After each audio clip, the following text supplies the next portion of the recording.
بسم الله الرحمن الرحيم. دعاء الله أقرسته مسقلها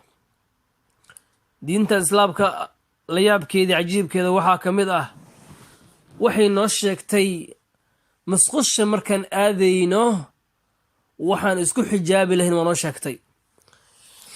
مسقشاسو وحي هاكرتا ماشا حاجة كسو قدانيسو waxaa akhrinaysaa ducadan بسم الله اللهم إني أعوذ بك من الخبث والخبائث بسم الله اللهم إني أعوذ بك من الخبث والخبائث من الخبث بعض خب إن أدربته أو خب ثرادت inaad godo oo tiraa min alkhubuthi labadaba ku banaan tahay khubuthini waa dhihi kartaa khubuthi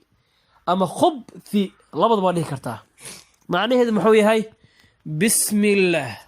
magac allahan ku bilaaba leeda allahumma innii acuudu bika ilaahu waxaan kaa maangelayaa allahumma ilaahayow yaa allah asalkeedu waa yaa allah إلهيو إني أعوذ بك وحان كامان قليا من الخبث شيطانك كيسا لبكا والخبائث شيطانك كيسا ندقا وحان كامان قليا إلهيو شيطانك كيسا لبكا كيسا ندقا أيان كامان قليا وإلهيو شرطيس أيان كامان قليا marka waxaa leedahay allahumma inni a'uudu bika min al-khubuthi wal-khaba'ith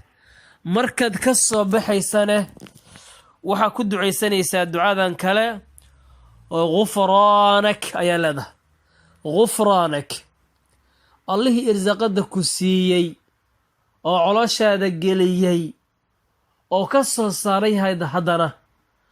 markuu wixii kaa soo saaray ayaa haddana waxaa sii weydiisanaysaa inuu ku dembi dhaafo oo dembi dhaaf ku siiyo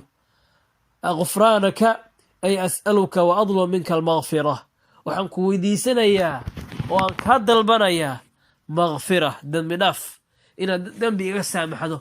ayaan ku weydiisanayaa xadiiskaasna waxaa warisay عائشة بنت أبي بكر الصديق رضي الله عنها